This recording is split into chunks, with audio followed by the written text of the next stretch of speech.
What would you say are some strategies on cannabis investing that folks might consider these days, given the pandemic, given how American pot stocks have really been outpacing Canadian stocks? What would you say to investors?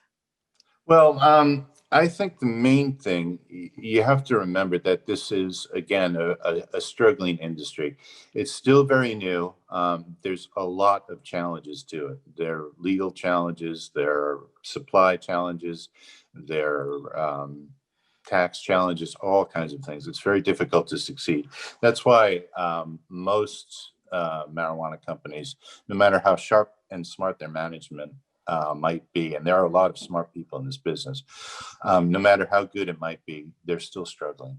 They're still making losses on a regular basis to the point where nobody's surprised anymore. I mean, we've had a couple of the companies reporting lately, and you know what? Honestly, I can't think of any that booked a profit. You know. Yeah.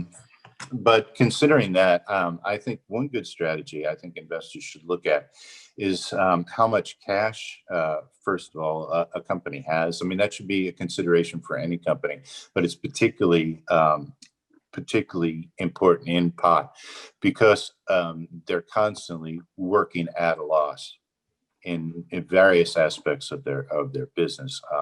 Oftentimes, like the supply, they're losing on supply, they're losing on retail, they're losing on whatever.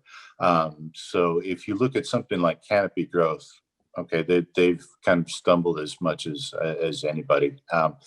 They have a lot of money behind them, so they are in a position where they can kind of ride out this period to a point where maybe, as per certain presidential candidates, maybe marijuana gets decriminalized / legalized.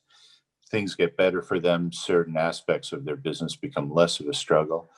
Because a lot of pot companies, the smaller ones, are on the bubble. They really don't have the cash to really float by to any meaningful extent. That's why you see, I mean, I lost count months ago of how many companies are trying to raise funds, either through like instruments like convertible bonds or, floating yet another issue of stock and diluting their shareholders yet again.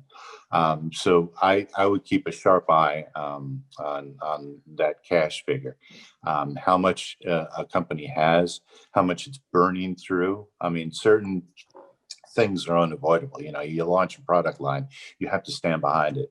You have to put the money in. You have to bite the bullet until people start buying it. What you don't want to see with pot companies is like a really chunky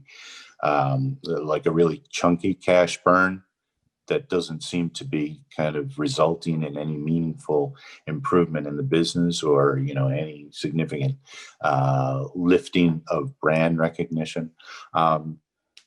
Some companies like for example Cresco Labs, yeah, they're spending a lot, but you see a dramatic and very noticeable increase in footprint. Like there are actually more dispensaries operated by the company, and they're becoming a presence. Like if you want to buy pot in Chicago, I mean, there's a whole bunch of Cresco Labs dispensaries that you can buy it from.